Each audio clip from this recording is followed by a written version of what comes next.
la mayoría, digamos. No sé si querés arrancar, Lu, y presentarte.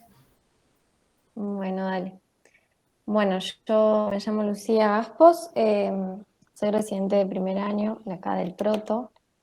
Bueno, esta es la primera vez que estoy haciendo una presentación, así que estoy un poquito nerviosa, pero bueno, nada, si alguien quiere decir algo, si tiene algo para aportar o corregirnos, bienvenido sea.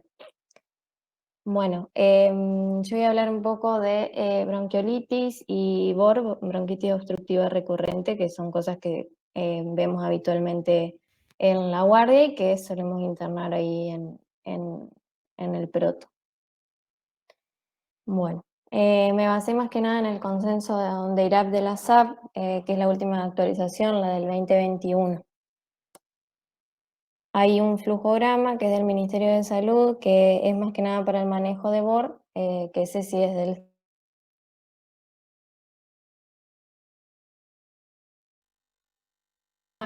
digamos, hablar un poco del manejo más que nada en la guardia, pero bueno, voy a hacer una introducción, digamos, breve para refrescar por ahí un poquito.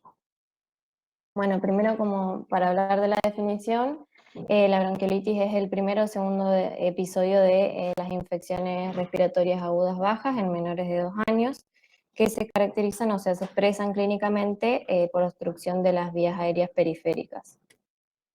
Hay factores de riesgo para tener estas infecciones respiratorias agudas bajas, que son, por ejemplo, la prematuridad, el hacinamiento, los niños con bajo peso al nacer, la falta de lactancia materna, que tengan hermanos o que ellos mismos concurran a guarderías, o la contaminación, digamos, domiciliaria, cuando se calientan los ambientes con fogones y demás, o hay cocinas a leña. Y factores de riesgo para IRAP grave, digamos, que sean pacientes menores de 3 meses, también los mismos o sea, los mismos factores de riesgo que para el IRAP, pero agrega, digamos, si el pacientito tiene alguna inmunodeficiencia, alguna cardiopatía congénita, alguna alteración del neurodesarrollo. En cuanto a la etiología, lo más frecuente, o sea, son virales, digamos. El virus que más frecuentemente lo produce es el sincicial respiratorio, en segundo lugar el rinovirus, pero también el metaneumo también es muy frecuente. Bueno, acá puse nada, una pequeña reseña de lo que es la fisiopatología. Digamos, lo que genera el virus es directamente lesiones, digamos, en lo que es el epitelio respiratorio, generando necrosis, inflamación, edema de ese epitelio, generando detritus celulares y demás, que lo que hacen es ir obstruyendo las vías aéreas periféricas pequeñas. Por eso no es, digamos, en esta patología no hay broncoconstricción, sino más bien obstrucción de esa vía aérea pequeña, por eso los síntomas. Que digamos que cuando generan una obstrucción completa, presentan, digamos, como complicación las atelectasias. Clínicamente son cuadros que inician con síntomas de vía aérea superior, o sea, el pacientito puede presentar rinorrea, estornudos, fiebre que habitualmente, digamos, es de escasa magnitud, tos, que es uno de los síntomas principales y uno de los últimos en irse, y que al cabo de 2 a 3 días ya pueden empezar a presentar los síntomas de obstrucción de las vías aéreas periféricas. Continuar con tos, empezar con taquipnea, aspiración prolongada, pueden auscultarse, digamos, lo que son sibilancias, rales subcrepitantes, roncus, con o sin tiraje, obviamente. De acuerdo a la gravedad, digamos, del cuadro, va a ser el tiraje que tenga el paciente. Ya el aleteo nasal, el quejido de las apneas son síntomas, digamos, de mala evolución. Y bueno, siempre explicar a los padres, digamos, que pueden estar presentes estos síntomas y que si el paciente luego de 3 a 5 días empieza a recuperar, empieza a presentar fiebre alta, podemos sospechar, digamos, que haya alguna otra infección bacteriana que se esté sobreagregando o complicando. Generalmente es un cuadro que resuelve al cabo de 2 o 3 semanas, pero siempre debemos dar, digamos, si se trata por ambulatorio, las pautas de alarma para volver, que eso ya ahora lo voy a ir explicando. Bueno, en cuanto al diagnóstico, es un diagnóstico fundamentalmente clínico. Por lo general no son necesarios los estudios complementarios a menos que el paciente no vaya evolucionando bien. Eh, si le realizamos, digamos, una radiografía de tórax, puede ser que sea totalmente normal. Podemos ver signos también de atrapamiento aéreo, eh, como aumento de los espacios intercostales, horizontalización de las costillas. Puede haber infiltrados periliares o como complicaciones, como decía anteriormente, las atelectasias. Eh, en general se hace la saturación de oxígeno, o sea, como valoración inicial y después, digamos, como control clínico, siempre y cuando el paciente esté en internación. Si es en ambulatorio, obviamente no es necesario. Gases en sangre únicamente se va a pedir, digamos, cuando ese paciente, o sea, sospechemos una insuficiencia respiratoria, pero si no, no es necesario. Lo mismo que los laboratorios, digamos, porque son inespecíficos y no nos van a cambiar la terapéutica que vamos a instaurar. En el caso de los cultivos, por ejemplo, la guía decía que el urocultivo solamente se pide en menores de 60 días, que estén cursando el cuadro de bronquiolitis, pero que además presenten fiebre elevada. Y los hemocultivos solamente en aquellos pacientes graves que requieran asistencia respiratoria mecánica.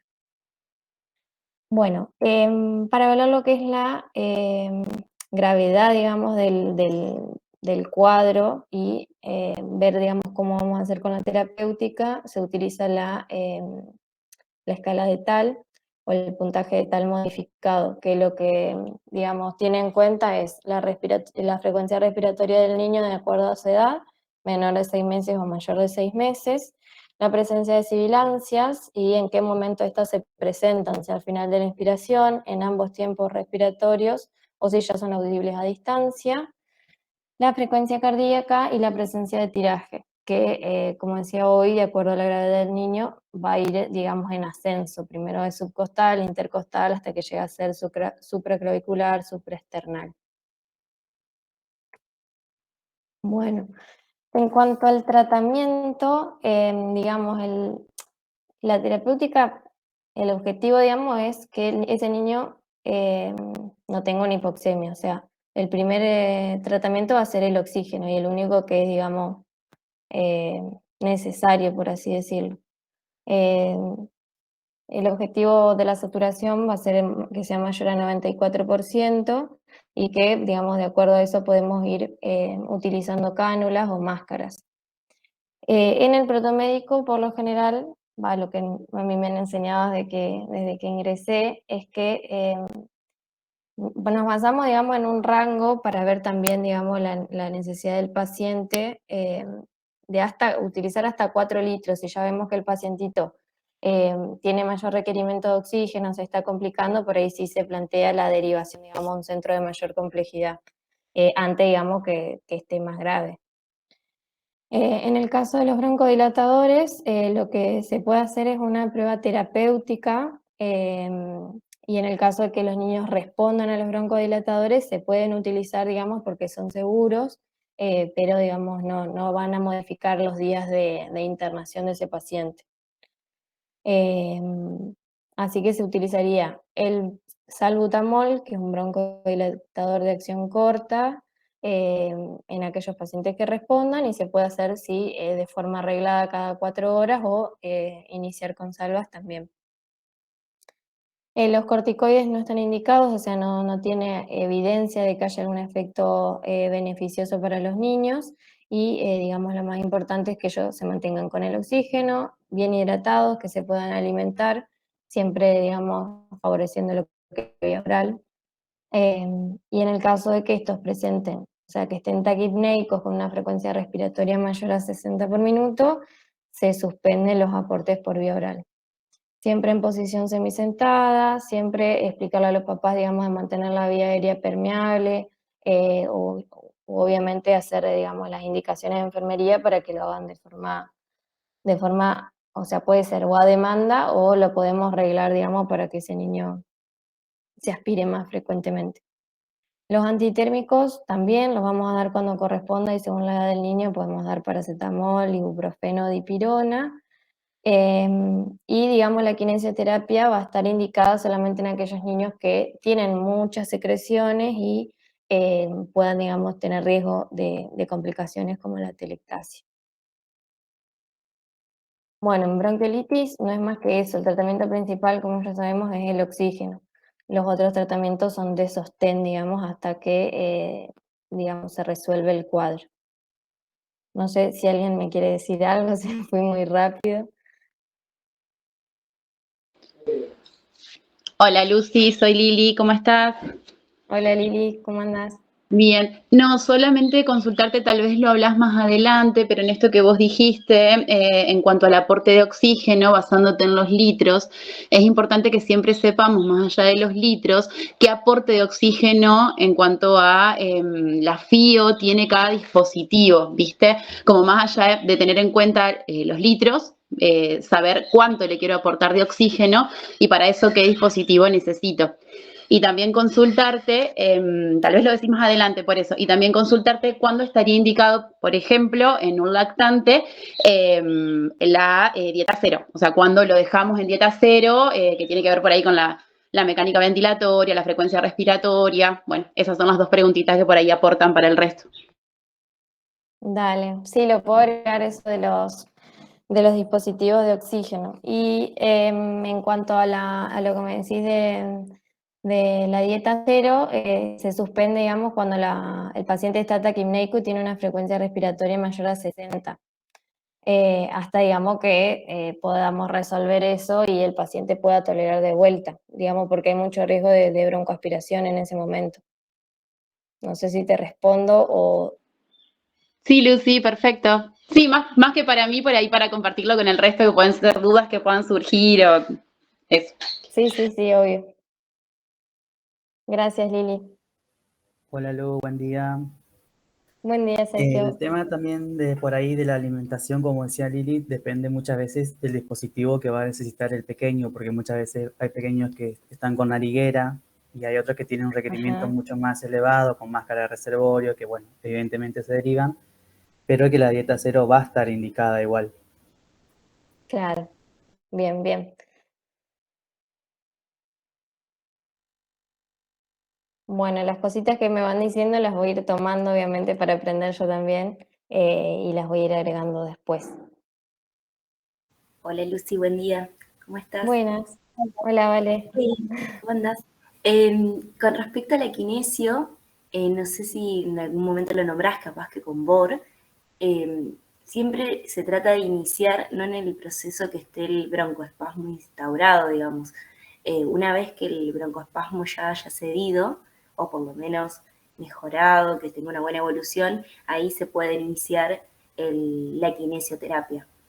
Porque si vos lo iniciás en el proceso más agudo, en el momento que está más agudo, Ujú, puede ser peor, sí, puede como complicar más el broncoespasmo. Se ok, espera a que vaya cediendo y después le inicias la kinesio. Eso es lo que por lo menos dale, nosotros hemos manejado en el hospital. Y siempre resultó dale, bien, dale, dato. mejor, digamos. Bueno, perfecto. Sí, yo fui agregando, digamos, lo que leí en la guía, que por ahí, viste, si no tengo la experiencia de haberlo vivido, cómo se realiza, por ahí eso me va a faltar, digamos. Así que muchas gracias, Vale. De nada, de nada. Igualmente, sí, es práctica. Una vez que lo empezás a hacer.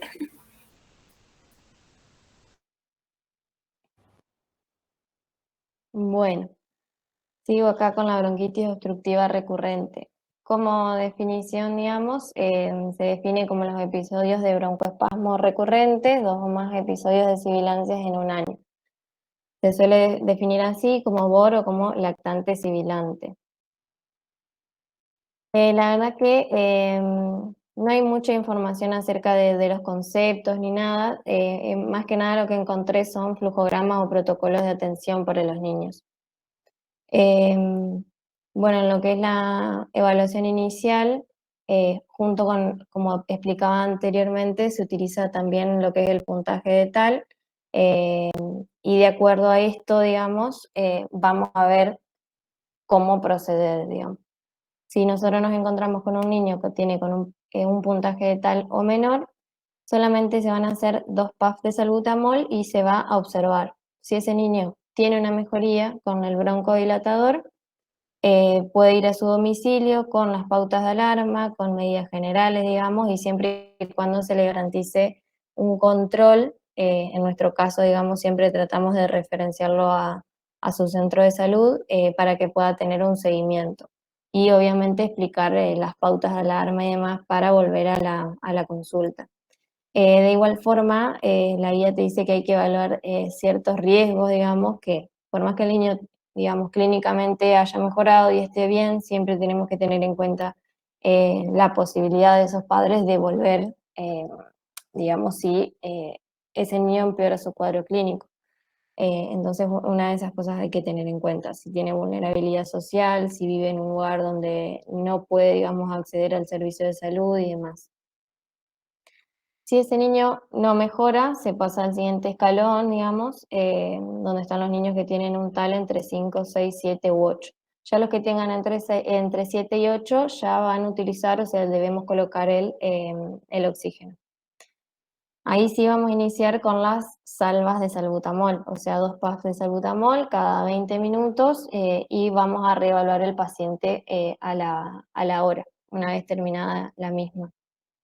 En el caso de que el paciente ya tenga un TAL de nuevo mayor, si estamos en el centro de salud lo vamos a tener que derivar al hospital o si está en el hospital en la guardia tendríamos que ya plantear, digamos, o la derivación a un centro de mayor complejidad o ver si con nuestra complejidad en el segundo nivel podemos atender ese nivel.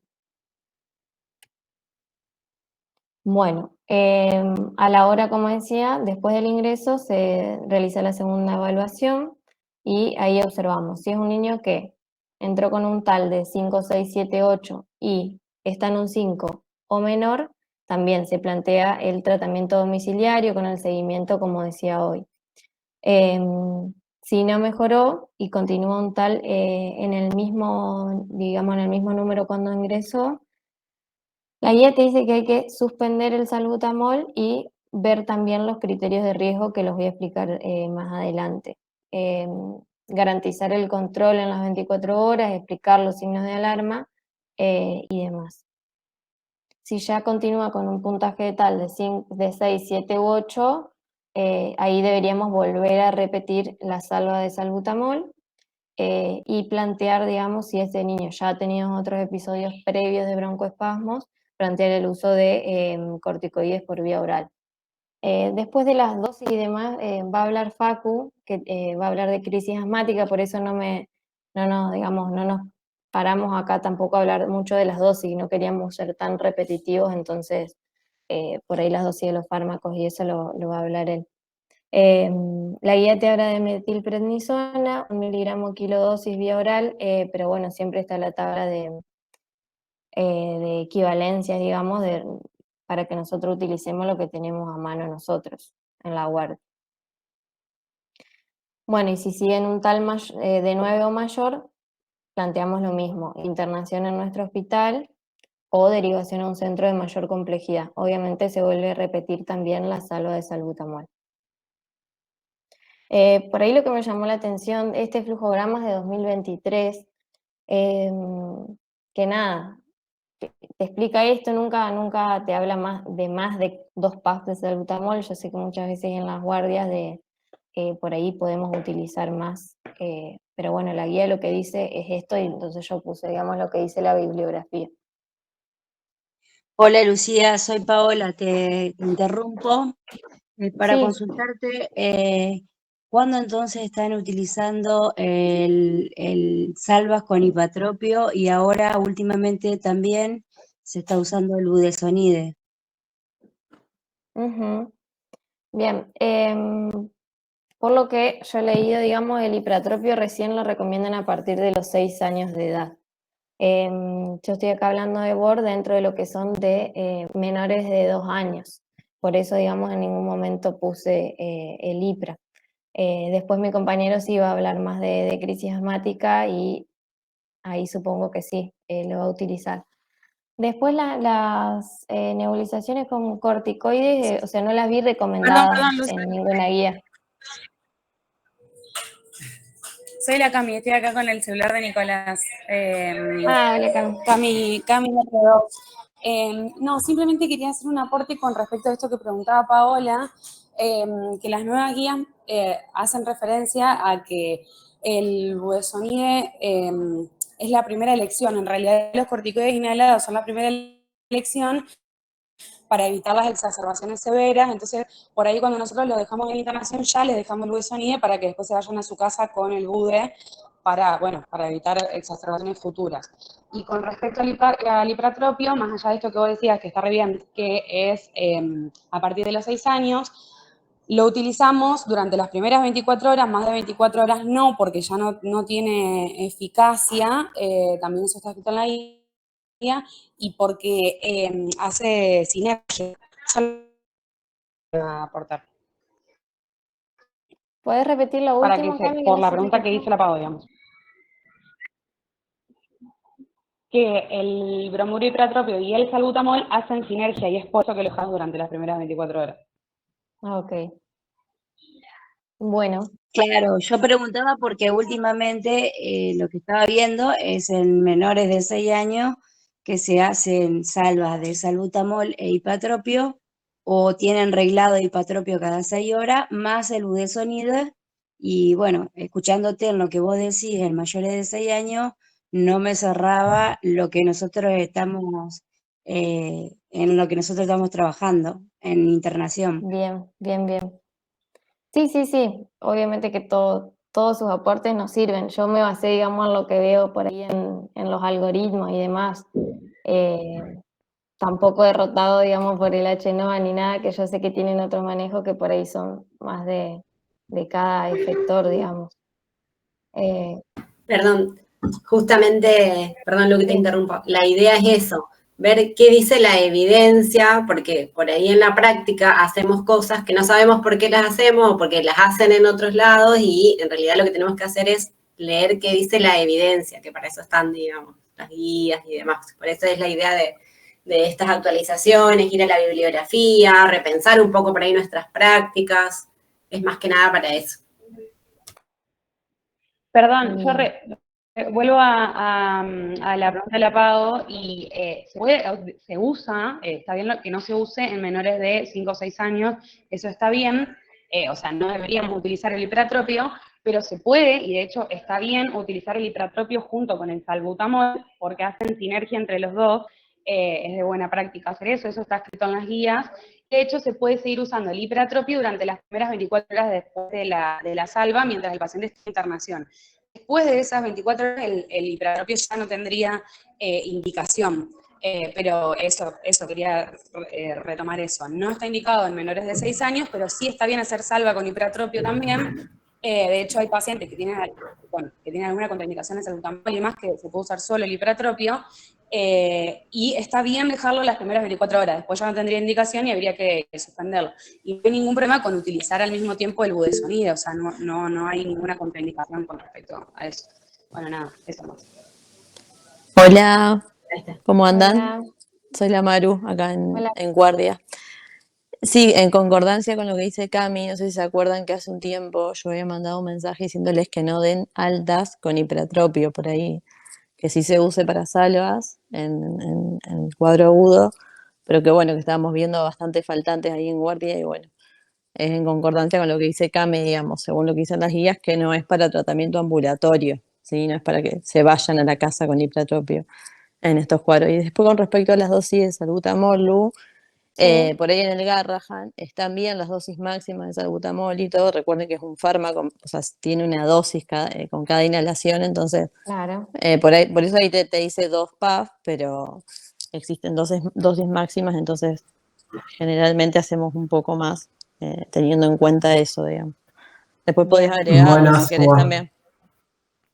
Eso voy a aclarar. Como bien dijo Lucy, yo por ahí voy a hacer un poco más de hincapié en fármaco, en dosis y demás, en contraindicaciones y otras cosas, pues, para no hacerlo tan tedioso como ya había querido hacer bronquiolitis. Me pareció por ahí, para no, como son muchos los mismos fármacos, no hacer tanto hincapié en cada una de las patologías y yo por ahí me voy a explayar un poco más.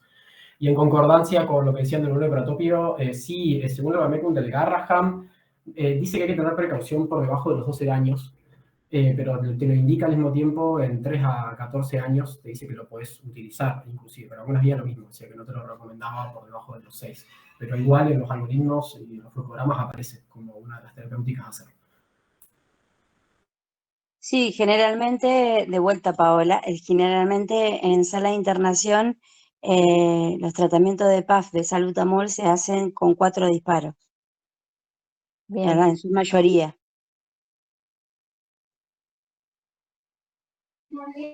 Sí, hola, soy Nicolás, estoy con el teléfono de la...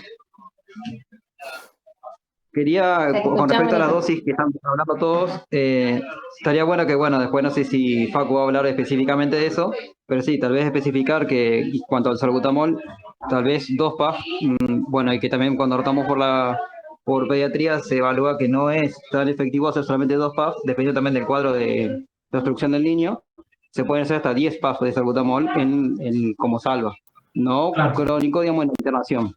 Sí, y sí, en cuanto al bromuro contrapio, sí. Ahora eso del salbutamol, que sí, yo tengo las dosis prácticas en base al peso. Se puede determinar de 2 a 10, va variando la cantidad de PAF que se pueden hacer y Bien, también perfecto, con sí. mililitros en base al peso para nebulizar.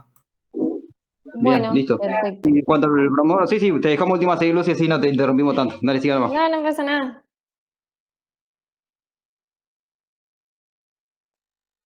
Bueno.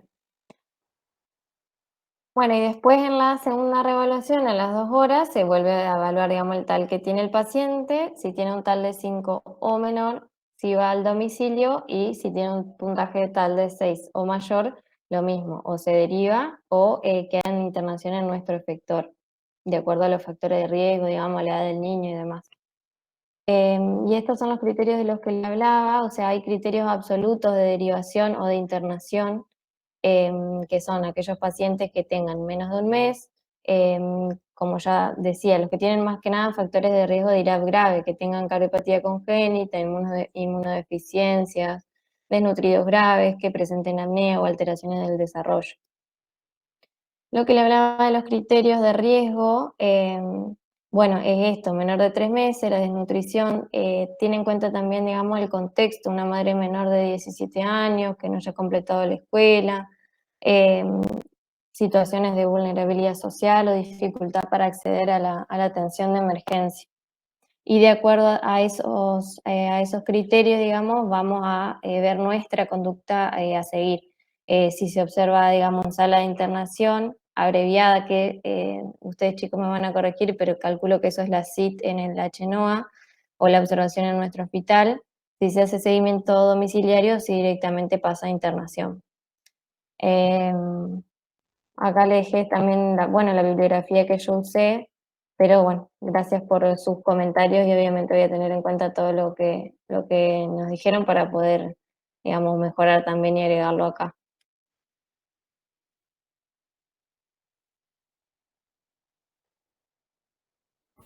Perfecto, Lu. Si no hay algún otro comentario, que seguí, Facu. Dale, ahora me acomodo y paso la pantalla.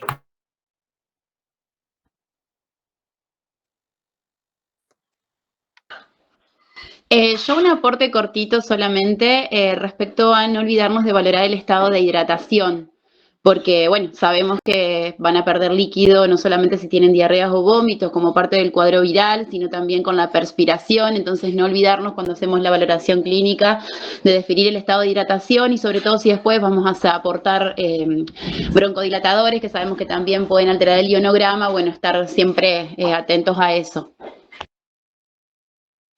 Soy Lili por las dudas. Dale, Lili, muchas gracias. Bueno, ¿se ve ahí? Sí, se ve, Facu. Sí, Facu, a ver. Perfecto. A ver si paso acá. Bueno. Bueno, como bien dijo Lucy, yo voy a hablar un poco de asma en pediatría, centrándonos puntualmente en lo que es el manejo por guardias, ¿no? El manejo de emergencias, tanto en asma crónico como en crónico. Primero, como también hizo Lucy, voy a indagar un poco en definición y en fisiopatología, como hacer un paneo general solamente. La definición, de forma corta, es una inflamación crónica de las vías aéreas, caracterizada fisiopatológicamente por 3 mecanismos: la obstrucción bronquial, la inflamación bronquial y la hiperreactividad bronquial. La obstrucción bronquial, que es el producto de la inflamación bronquial y la constricción, por el músculo liso, desencadenada principalmente por infecciones virales, exposición a alérgenos, al ejercicio, el aire frío, ciertos irritantes que van a ser los que desencadenen las exacerbaciones. La inflamación bronquial, que es uno de los causantes de la obstrucción, que esto es importante para el diagnóstico de la fisiopatología porque tiene que ser persistente, variable en magnitud y presente aún cuando el paciente se encuentra sintomático, algo que él va a tener siempre presente en sus bronquios. Y la hiperreactividad bronquial, que es algo también importante, que es el estrechamiento de las vías respiratorias en respuesta a ciertos estímulos, que son esos que desencadenan, ¿no?, estos cuadros de obstrucción bronquial. La clínica es sencilla, es dificultad para respirar, opresión torácica, tos de presentación variable en concurrencia, intensidad y frecuencia, y las sibilancias. En algunos pacientes el único síntoma que se va a encontrar es la tos no productiva, también bueno, con sus características en el asma, que también voy a hablar más adelante, y que a veces solamente se presentan con ese síntoma y sin uno de los otros, y que inclusive eso puede ser un asma o una crisis asmática. El diagnóstico, esto según lo que me basé puntualmente, que es la guía de diagnóstico de tratamiento de asma bronquial en niños más de 6 años, también usé una guía de manejo en urgencias de la SAP, y la guía de la China de 2023, pero el diagnóstico, me aclaró por lo de la SAP, que fue lo que más usé para hacer la clase, dice que en pediatría el diagnóstico de asma bronquial es esencialmente clínico, identificando a los niños con una historia clínica subjetiva de asma, que voy a aclarar qué quiere decir eso, basada en antecedentes clínicos y en síntomas y signos respiratorios episódicos, limitación variable del flujo aéreo reversible y evidenciable mediante una prueba de función pulmonar. Con evaluación en respuesta a broncodilatadora, digamos, que esto es lo que, como esto es lo que nos va a determinar puntualmente que este chico sea un asmático. La guía de la China 2023 ya habla del diagnóstico de asma en menores de 5 años, porque bueno, esto de las pruebas de función pulmonar por ahí es difícil hacerlo porque requiere una cierta práctica, ¿no?, que el chico lo pueda hacer no es fácil a veces, y habla de un diagnóstico simplemente haciendo una buena anamnesis y una valoración clínica con la posterior mejoría, digamos, después de usar broncodilatadores, uno ya puede ir haciendo el diagnóstico de asma en menores de 5 años. Pero tampoco quiero indagar mucho en esto porque, como dije, no es la idea de la clase, es más para otro tema. ¿Y qué es una historia clínica subjetiva de asma? Esto me lo pongo por ahí porque la mayoría de las veces, bueno, yo no, pero muchas veces puede ser que el paciente no tenga el diagnóstico de asma. Yo no perdí la cámara, perdón. Ahí está, me acabo de dar cuenta. El paciente no tenga el diagnóstico de asma y concurra con una exacerbación de su asma como primer síntoma, y que de ahí se pueda llegar a hacer el diagnóstico o la suposición diagnóstica. Entonces es importante también en estos casos hacer una análisis con respecto a cuándo aparecen los síntomas, esto, ¿no? Muy típico del asma durante la noche y la madrugada, en respuesta a ejercicio físico, exposición a humo de tabaco ambiental, irritantes inhalados, ambientes húmedos o polvorientos, al respirar aire frío, en presencia de animales domésticos, pájaros u otros, o ante emociones intensas o estrés, o la risa intensa también puede llegar a desencadenar. Y otras consideraciones en esto de la historia clínica subjetiva de asma son que los síntomas suelen presentar un patrón estacional y aparecen independientemente de la presencia de resfríos o no. Por lo general, las exacerbaciones se dan en cuadros de vía aérea superior, en síndromes gripales. Entonces, lo importante para hacer diagnóstico diferencial es que el chico tiene que tener síntomas fuera de estos cuadros. La reversibilidad de los síntomas en forma espontánea o posterior a la administración de broncodilatadores, que es evaluable como eje clínica u objetivamente mediante las pruebas de función pulmonar, y los antecedentes personales de una enfermedad tópica y una historia familiar de asma o enfermedades alérgicas, que puede ser rinitis alérgica, dermatitis alérgica. Tanto el paciente como los familiares nos sirven como antecedentes para pensar en asma. Y voy a pasar directamente a crisis asmática para no profundizar tanto lo otro, que es lo que nos compete en el día. Como definición sencilla, es un aumento de los síntomas que justifica una modificación del tratamiento. Es puntualmente eso. Son episodios caracterizados por un empeoramiento progresivo de la tos, que tiene disnea, sibilancia, sensación de presión en el pecho y una disminución de la función pulmonar basal del paciente, que representan un cambio en el estado usual del paciente que es suficientemente importante como para requerir un cambio en el tratamiento. Que puede ocurrir, como dije, en un paciente que tiene diagnóstico previo de asma, pero ocasionalmente puede ser la forma de presentación inicial de estos pacientes. Yendo a lo concreto, voy puntualmente primero antes de la clasificación y más en qué hacemos cuando el paciente nos ingresa, ¿no? Con un cuadro de una exacerbación asmática, que nosotros lo sospechamos. Lo primero que nada que hay que hacer es descartar la complicación respiratoria inminente aguda, que es una cría. Que ahora más adelante lo voy a desarrollar un poquito más, pero es básicamente una alteración de 4 puntos fundamentales, que es la alteración del sensorio, que va a estar confuso, deprimido, los silencios respiratorios, que vamos a encontrar en la ocultación, una hipoventilación, y vamos a tener también la respiración paranasal o en balancín, y la bradicardia. Si se nos presenta un paciente con estas características, no hay que dar mucha vuelta, es un código súper rojo, hay que llamar a la ambulancia e intentar hacer un traslado porque necesita una atención en unidad de cuidados intensivos pediátricos. Hay que hacer un manejo de vía aérea, prepararse para una secuencia de intubación rápida y oxigenoterapia a alto flujo. Pero como voy a aclarar más adelante, me parece importante, primero que nada, descartar lo agudo, los códigos rojos. En el resto de casos, podemos explayarnos un poco más y empezar a hacer una anamnesis, haciendo hincapié, como dije, en los antecedentes, las internaciones previas, otras enfermedades crónicas, cuándo fue el último control, la última exacerbación. Estos también son importantes para la determinación de la internación en cuidados intensivos o en qué lugar vamos a dejar internado a este paciente. La exposición a alérgenos, el tiempo de evolución, los síntomas típicos o no típicos del asma, es una crisis asmática. Esto es no solo para ver por qué se ve la exacerbación, sino también de si es una crisis asmática, un paciente que viene con registro febril, tos productiva y con RALes que focalizan en un campo pulmonar, no es solamente una crisis asmática, se está haciendo una neumonía también. Y va a tener otra terapéutica, otros métodos complementarios y demás. La medicación habitual, si inició algún tratamiento de rescate, los pacientes con asma crónico, para los manejos de las realizaciones leves, muchos tienen un esquema de tratamiento para hacer en casa guiado por el médico de cabecera, entonces por ahí es importante saber eso, ¿no? Cuál usó, cuánto y cómo lo usó y si hubo mejoría o no después del tratamiento. Esto no modifica la terapéutica, pero es importante por ahí para ver la severidad, la gravedad que va a tener el cuadro.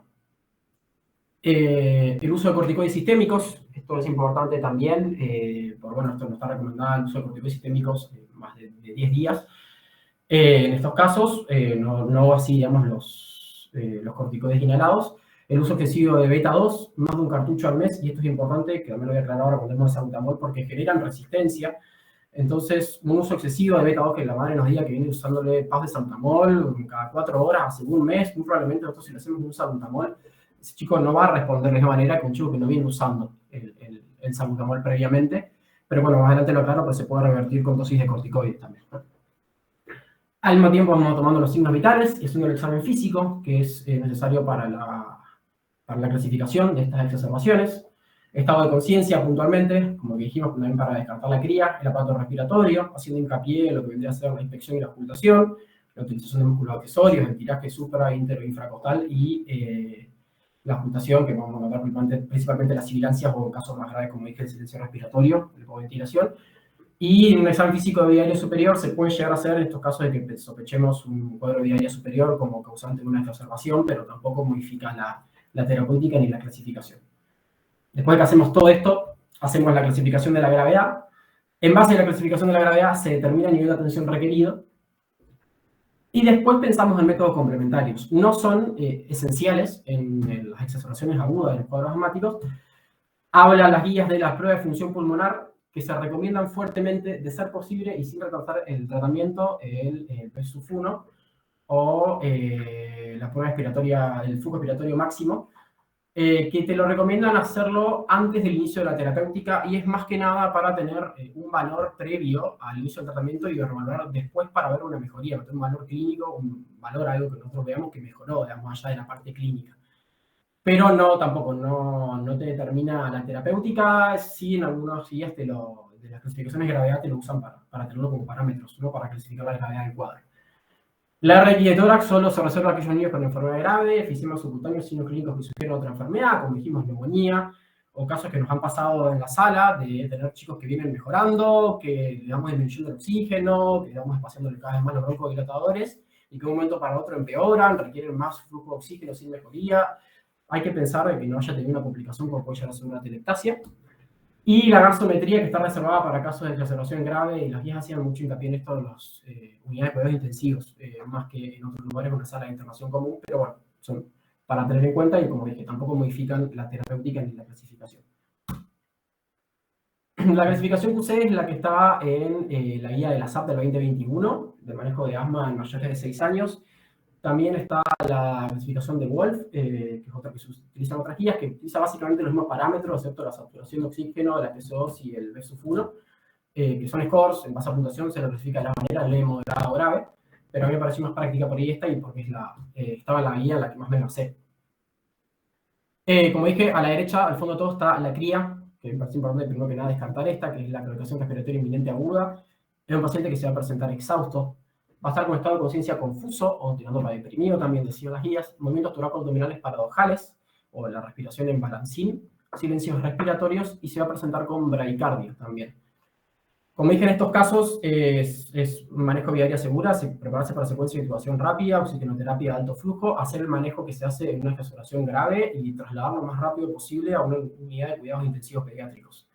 Inclusive la guía esta ni siquiera hablaba del manejo más de esto de lo que estoy diciendo con respecto a la cría, porque lo da como aparte, ¿no? Como un tratamiento totalmente fuera de lo que venía haciendo las asociaciones leves, moderadas o graves. Pero bueno, me parece importante porque puede llegar a pasar. Pero la gran mayoría de pacientes que tengan exacerbaciones van a presentar con leve, moderado o grave.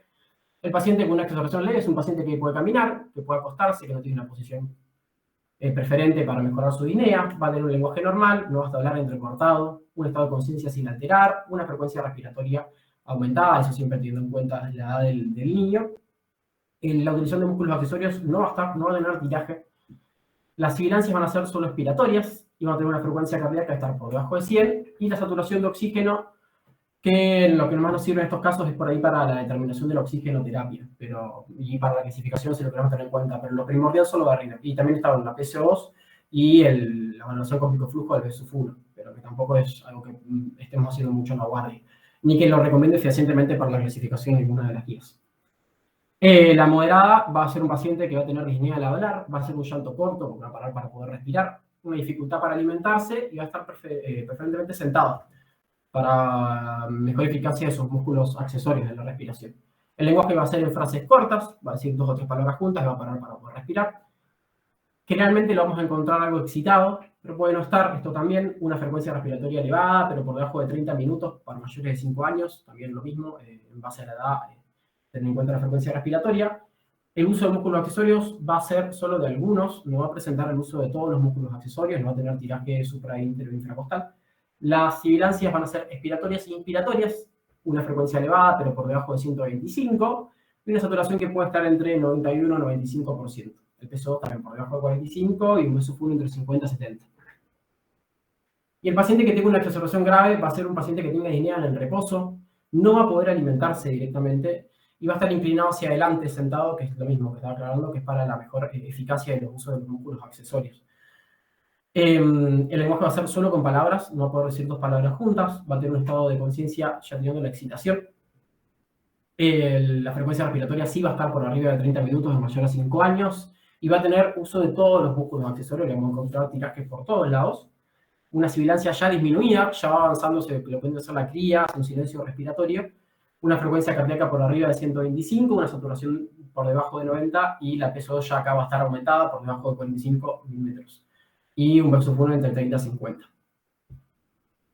En base a esto, nosotros vamos a determinar dónde hacemos el manejo y si va a requerir internación o no.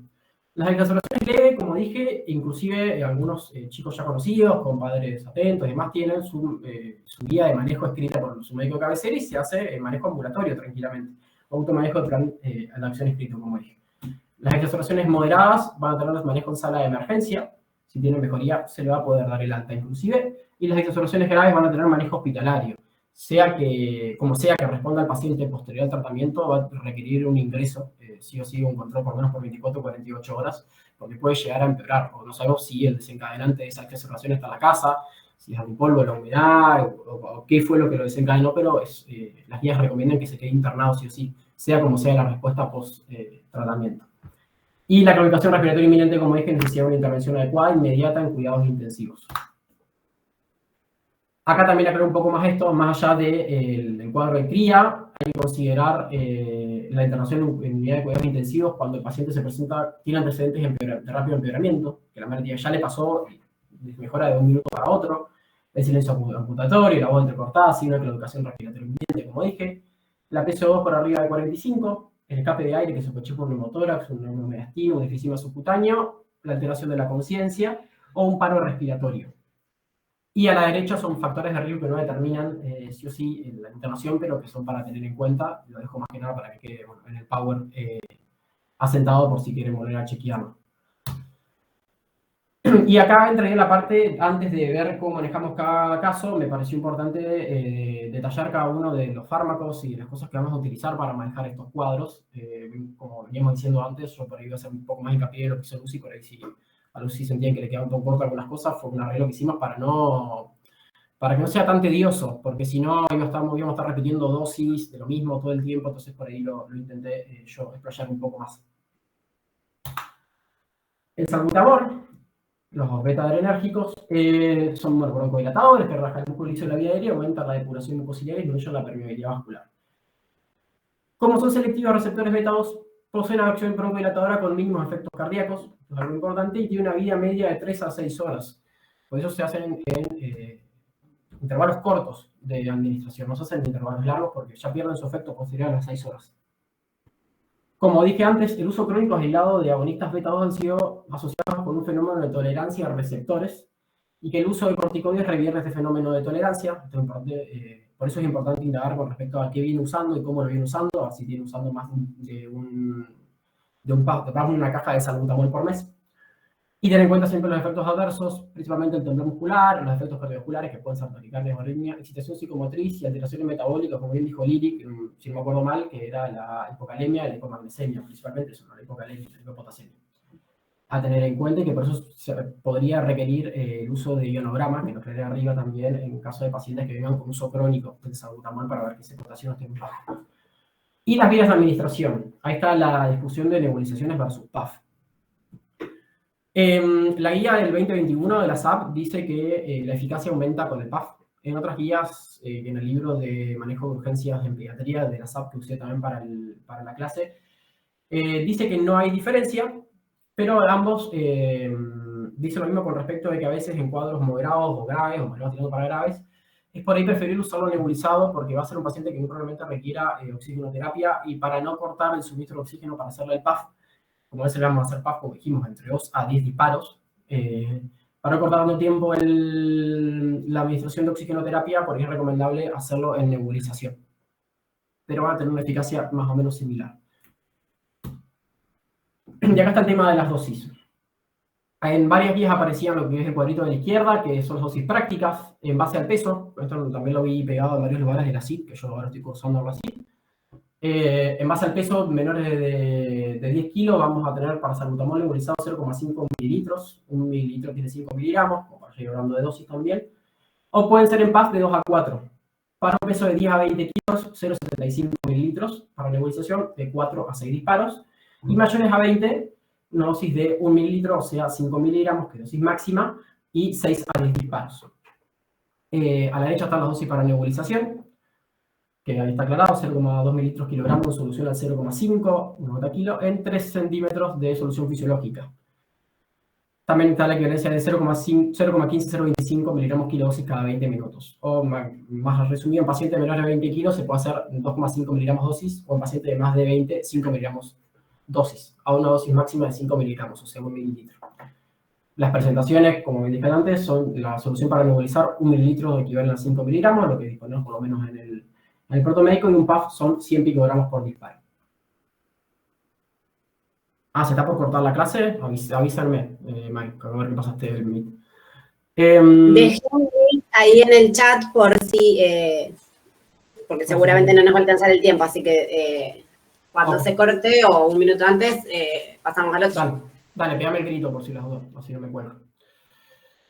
Bueno, después el tema de cómo se hace el PAF, que esto también es importante. Porque Facu, perdón, te interrumpo un segundito nomás. La dosis práctica en la que está basada el algoritmo de la Chenoa está recomendada en la guía de la Asociación Española de Pediatría. Que es el peso dividido 3 del paciente. Yo vi este cuadro también, si no estoy mal. Y lo hablé con la pediatra y me dijo que estaba bien. Pero también había... por eso, o sea, lo refuerzo nomás, como para decir que ellos se basaron en eso. O sea, hasta se basan en esa recomendación de la Asociación Española de Pediatría. Perfecto.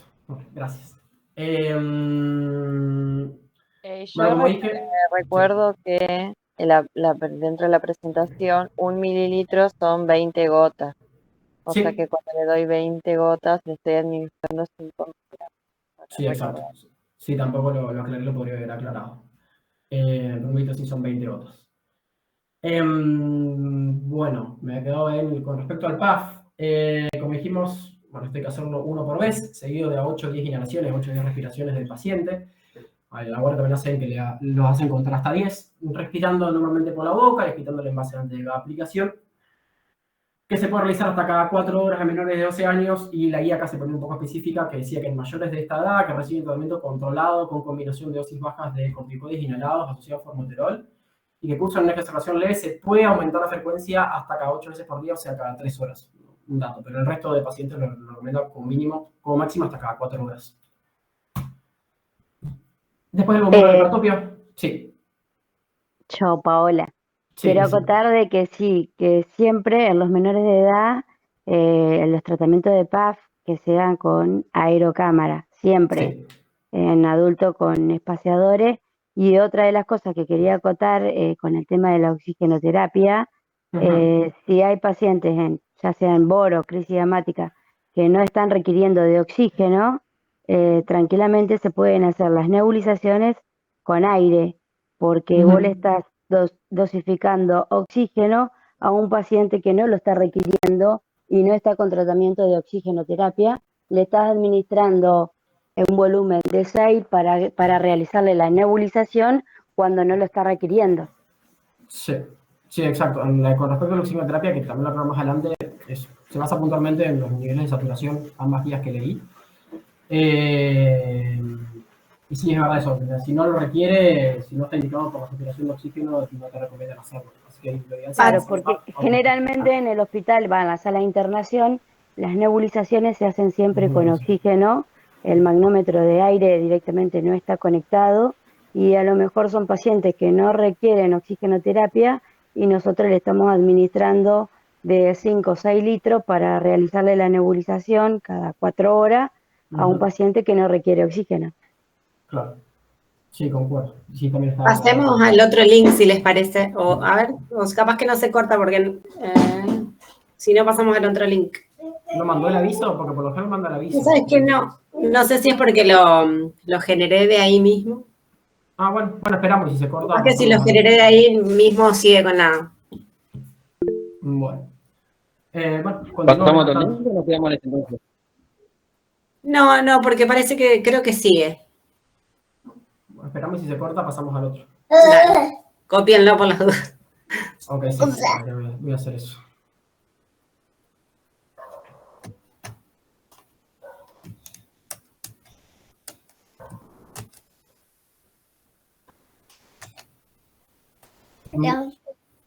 Con respecto a bromuro y pratopio, como, bueno, también tuvimos con lo de la... Te quedó el micro prendido. No. No, mirá, me sacó todo, Nico. Maggi, tenés el micrófono prendido. Ah, perdón que mi hijo me tocó todo. Bueno,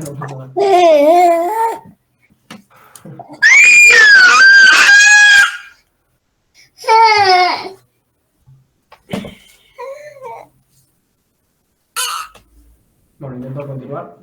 Y a ver. Che, y si no pasamos al otro link. Maggi, todavía tenés el... Ahí está. Ahí está. No, sí. Sigo. Bueno, los anticolinérgicos. Ambas guías, también con respecto a los beta 2, recomiendan salbutamol solamente, no los otros, y lo mismo acá por los anticolinérgicos, por bromuro y hiperatropio, que bueno, tiene acción anticolinérgica sobre el músculo liso bronquial, que inhibe la broncoconstricción, y sus características más relevantes son la baja liposolubilidad, una mínima absorción por vía sistémica y que no posee efectos antiinflamatorios. Quiere decir que no va a tener tantos efectos adversos o sistémicos. Existen estudios que evidencian acción sinérgica cuando son utilizados en combinación con los salbutamol, y precisamente en acción indicaciones del asma agudo como coadyuvante de los beta 2, que también lo que veníamos hablando antes, no están indicados, siempre van a estar indicados junto con salbutamol. Y a tener en cuenta los efectos adversos potenciales son la sequedad de boca, tos, sabor metálico, midriasis, o puede tener retención urinaria o constipación en casos más más graves, más raros, y no hay beneficios significativos en las exacerbaciones leves. Ni está demostrado la continuación de su uso durante la internación que reduzca un beneficio clínico evidente o corte la estadía hospitalaria. Me quedó mal redactado eso. Básicamente lo que veníamos hablando. Son las primeras 24 o 48 horas está demostrado que tiene beneficio clínico que disminuye el tiempo de internación. Más allá de ese tiempo no está indicado y tampoco es una indicación para tratamiento ambulatorio, como veníamos aclarando. Las dosis son de eso, de 40 a 80 picogramos, que son 2 a 4 pulsaciones, o sea, por cada disparo 20 microgramos. Cada 4 o 6 horas se puede llegar a hacer. Y las soluciones para nebulizar en neonatos vienen de 25 picogramos kilodosis cada 8 horas, 250 microgramos en pacientes que tienen menos de 30 y 500 en quienes pesan más de 30 kilos. Tiene una presentación de 250 microgramos, o sea, 25 miligramos por cada mililitro de la solución para nebulizar. Como ya habíamos aclarado también, no está recomendado según lo que vendría a ser el vademecum del Garraham. Yo para toda la parte de dosis y dosis máxima y demás, me intenté basar principalmente en el vademecum del Garraham, porque había algunas discrepancias entre una de las guías, entre el manejo de la guía de manejo en emergencias, inclusive entre la China. Entonces, primero que nada, si no estaba aclarado en el vademecum del Garraham, usaba los otros, pero la gran mayoría está sacado de ahí.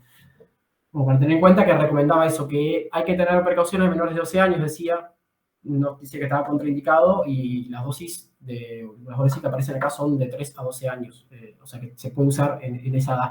Hay que tener precauciones, también están en algunos lugares en los menores de 6 años también, que no estaba recomendado, pero no aparecía como contraindicación absoluta el tema de la edad. O sea, en esos márgenes, ¿no? Después, el tema de corticoides. No, tampoco voy a indagar mucho acá, bastante amplio el tema de corticoides con respecto a las propiedades, efectos adversos y demás, son más que nada generalidades, tienen propiedades antiinflamatorias y inmunomoduladoras, reducción de la inflamación, presente en el asma agudo, a grandes rasgos se utilizan inhalados para el tratamiento crónico y sistémicos para el manejo de las crisis agudas, esto es lo que decían las grandes guías, pues la mayoría de las guías, y se deben administrar antes de la primera hora desde el ingreso del paciente a emergencias. Y que los corticoides por vía oral requieren al menos 4 horas para producir mejoría clínica. Esto es importante para ver el tiempo de espera y la evolución que va a tener el paciente. En casos agudos se recomienda más utilizar por ahí administración endovenosa. El tema del tratamiento, como siempre, la duración del tratamiento recomendado en niños es de 3 a 5 días. En mayores de 12 años se pueden hacer, también te recomiendo, entre 7 a 10 días. Que no es necesaria la reducción gradual si los corticoides se prescriben por menos de 10 días. Contraindicado en casos de infecciones sistémicas, a menos que se utilicen tratamientos antiinfecciosos específicos, la hipersensibilidad, la úlcera de estómago, la úlcera duodenal, entre otras contraindicaciones que había. Y las precauciones que son con los tratamientos prolongados, como dijimos, más que nada por el tema del destete de los corticoides, la insuficiencia renal y hepática, y entre otras precauciones también. Pero esas me parecen las más relevantes para este caso. Con respecto a dosis y presentación. Ahí, bueno, por lo menos está el cuadro de equivalencias, por ahí es más fácil tener el cuadro de equivalencia hemática para darse una de las dosis de los 5 que están acá aclarados. Los que aparecían en las guías eran metilprednisolona, betametasona, dexa y hidrocortisona. La prednisona lo vi solamente en una clase que hizo el Garraham del 2020, que estaba medio desactualizada, por eso no me dio por eso.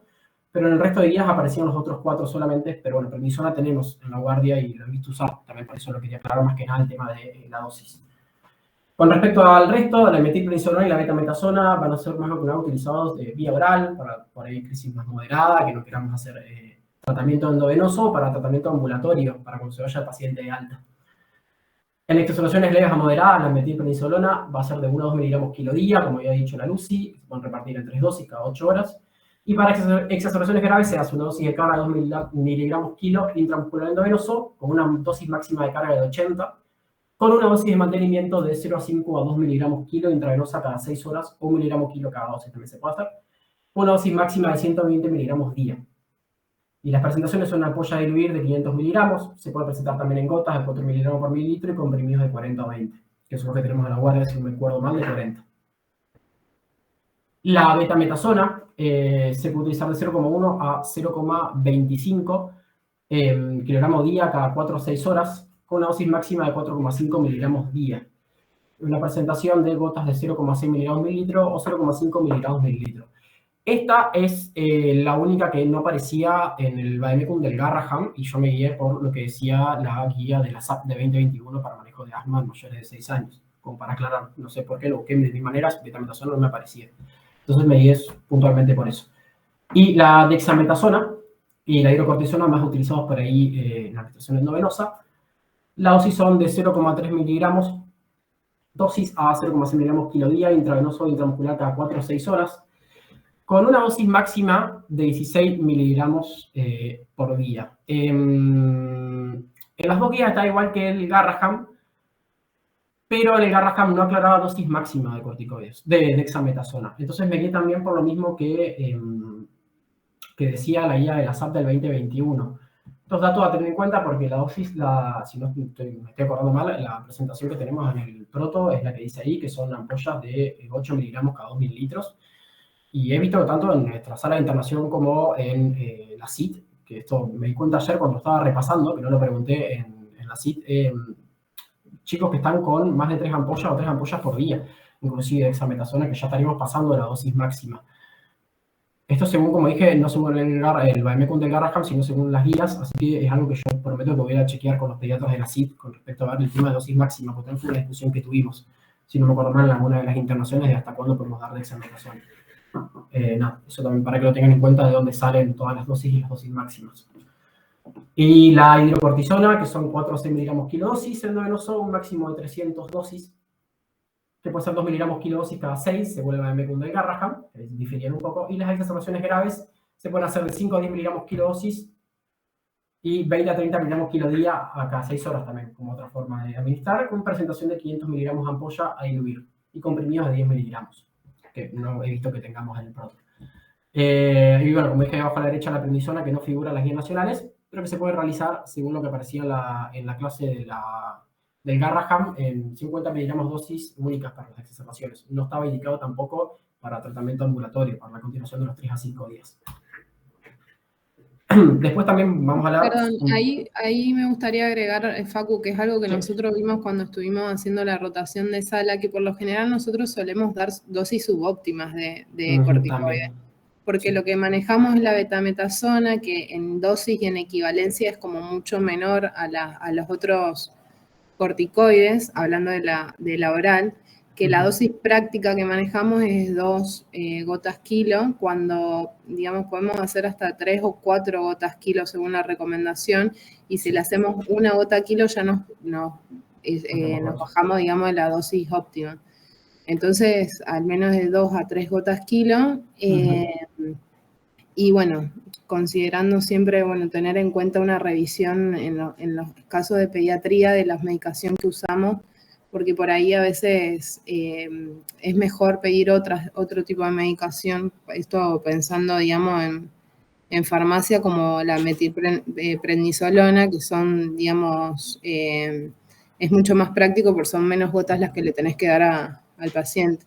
Y después, bueno, la dexametasona muchas veces también hay miedo sobre todo por ahí en manejos agudos, de la cantidad de dosis que nosotros les administramos, porque a veces la dosis, bueno, según estas recomendaciones, nos dan, por ejemplo, una ampolla completa para darle a un pediátrico, y bueno, nos terminan como cuestionando por ahí por qué una ampolla completa a un pediátrico y demás, que bueno, son cosas que están recomendados sobre todo en las crisis agudas, como para tener en cuenta de que de no manejarnos por las dosis subóptimas por cuestiones cuestiones prácticas por ahí o adquiridas de la práctica, digamos. Sí, exacto. Justo nos pasó a nosotros dos, en un chico que habíamos internado que le estábamos por dar betametasona, y hicimos la dosis práctica, esta de las gotas kilo, una gota kilo, y después fuimos y vimos, según cómo estaba indicado, en base a miligramos kilo, y nos dimos cuenta que no le estábamos dando nada. Entonces por ahí también no quise, había algunas guías que hablaban de dosis prácticas, me pareció más importante por ahí aclarar o que queda esto sentado acá como miligramo kilo dosis, miligramo kilo día, para que sea más fiable y tener una fuente más concreta que las dosis prácticas. Pero es verdad, sí, a veces administramos de menos de lo que está indicado. Mil gracias por la acotación, sí, lo había pensado. Por ahí, Facu, yo quería aportar respecto al uso de corticoides y sobre todo la betametasona, que vemos mucho en la guardia o en el centro de salud, que viene madre o padre y nos dice, me indicaron el corticoide y no más de 3 días.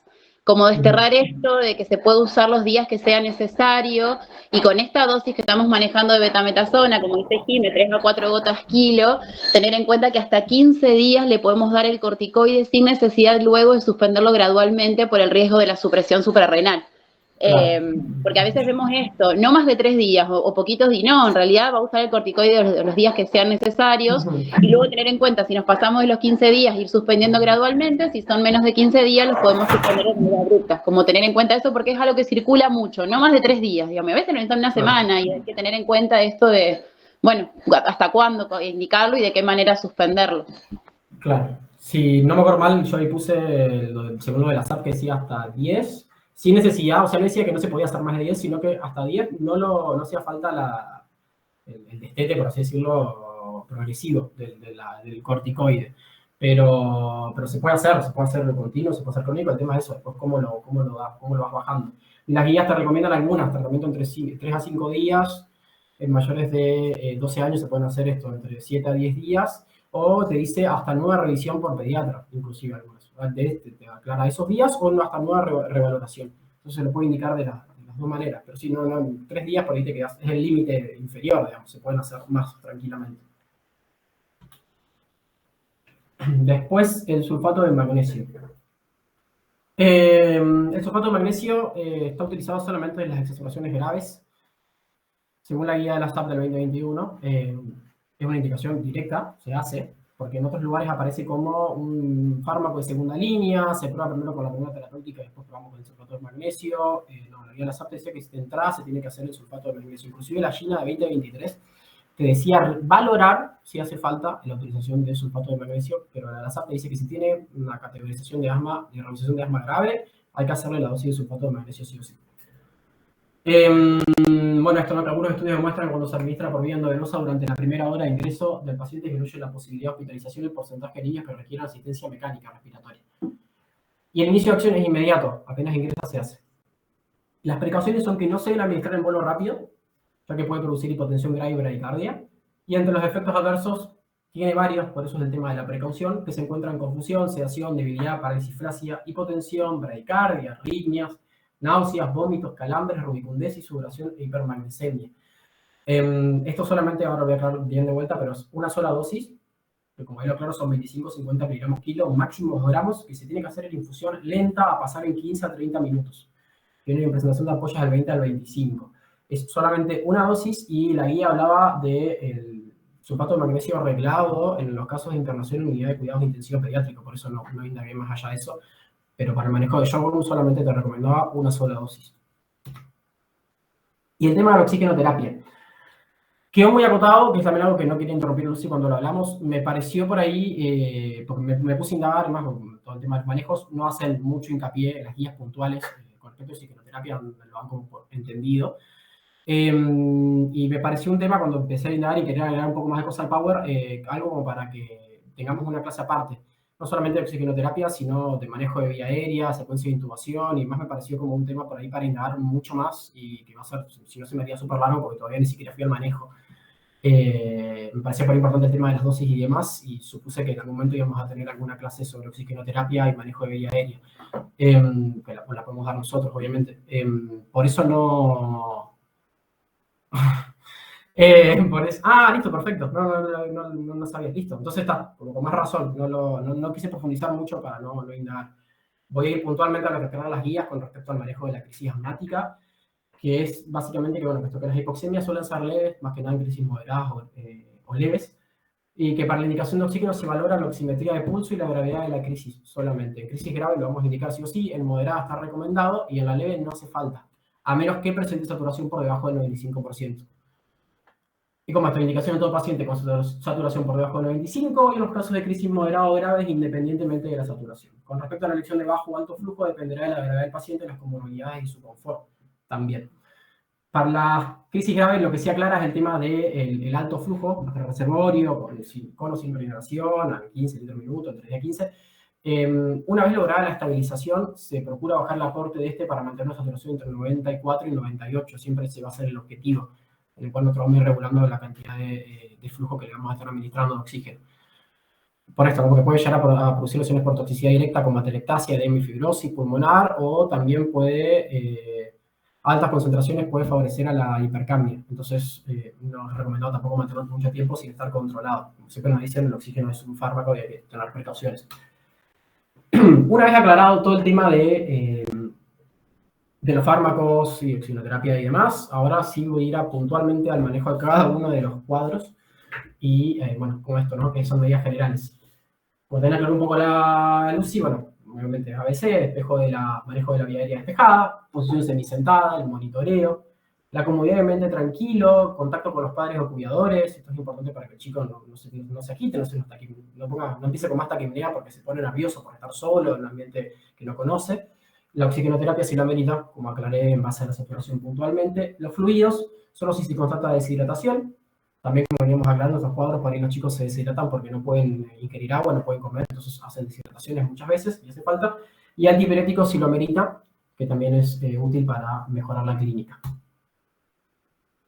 Con respecto al flujograma, este es el de la guía de la SAP del 2021.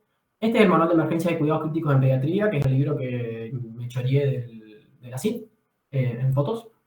Y también está el flujograma de la China 2023. Son bastante similares, hay algunas diferencias nomás que por ahí voy a aclarar. Yo me guiaría puntualmente por este, que es la guía más actualizada que tenemos en la Sociedad Argentina de Pediatría, me parece la más fiable a la hora de hablar del manejo.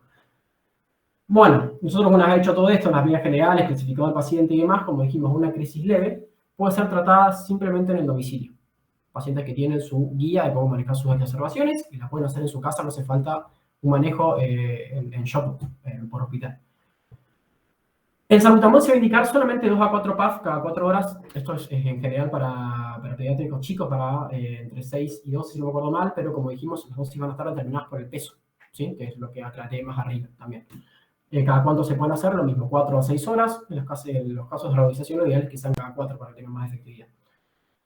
Si el paciente presenta mejoría, esto se lo deja revalorando, lo ideal te recomiendo entre 1 a 2 horas de revaloración después del tratamiento. Si la paciente lleva una revisación leve y queremos ver por si las dudas, por su antecedente y demás, se puede hacer tratamiento con salbutamol, se lo deja en observación 1 a 2 horas y se revalora.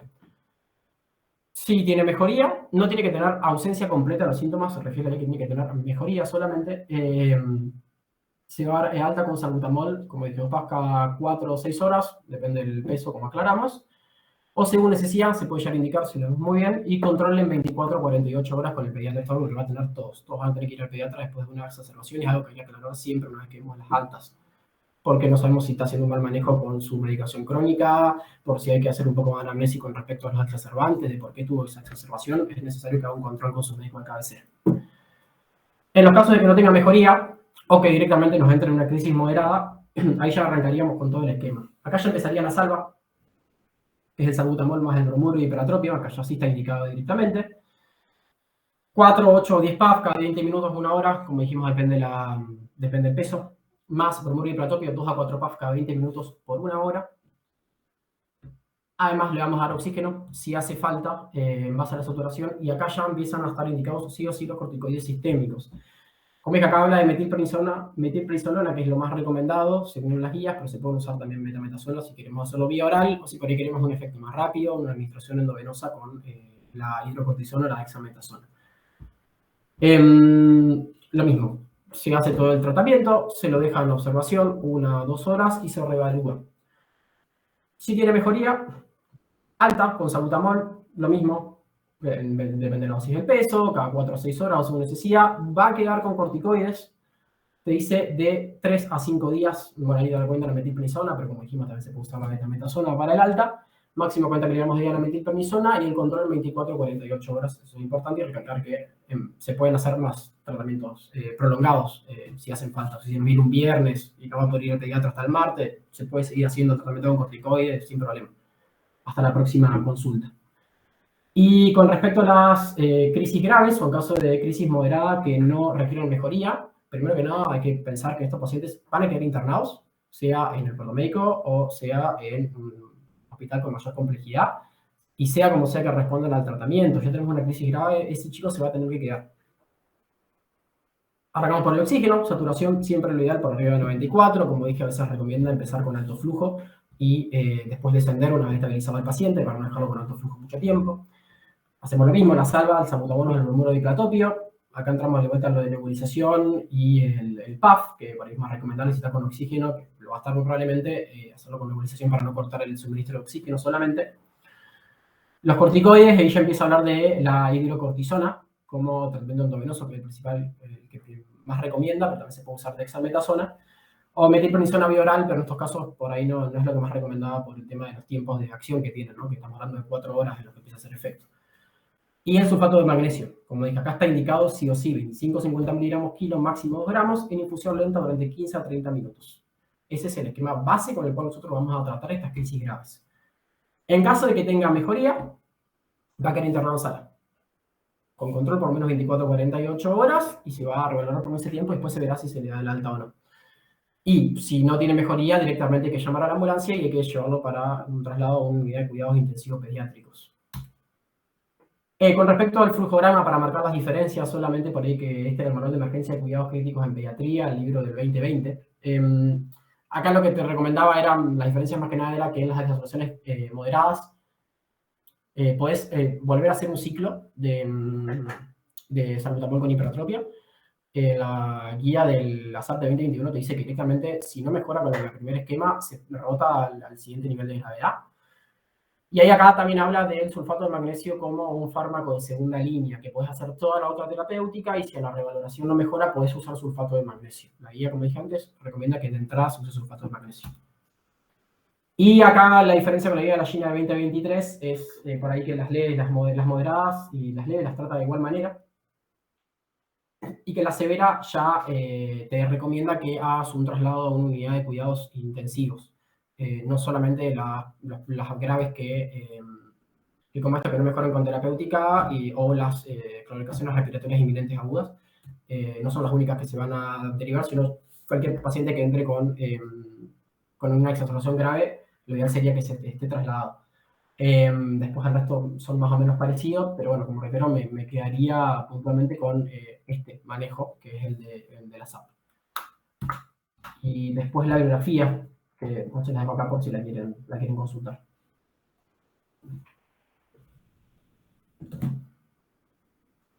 Y estaríamos.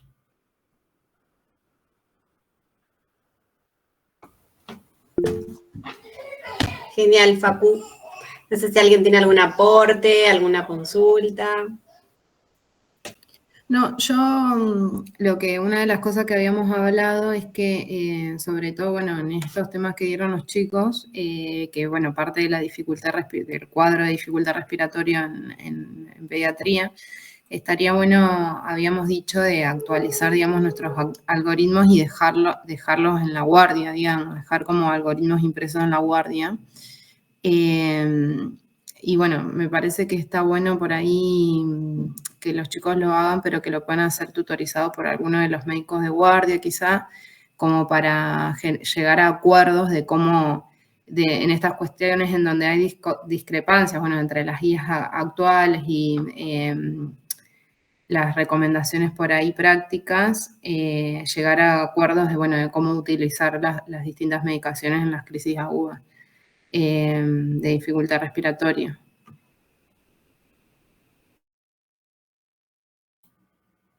Sí, concuerdo. Habría que imprimir los flujogramas, me parece lo más práctico, y de última tener impresos también las dosis para tener pegada. Podemos imprimir inclusive las diapositivas si están de acuerdo, alguien lo quiere revisar de que estén bien las dosis y demás. Yo lo voy a hablar bien con la pediatra el lunes, a ver si también está de acuerdo con todo.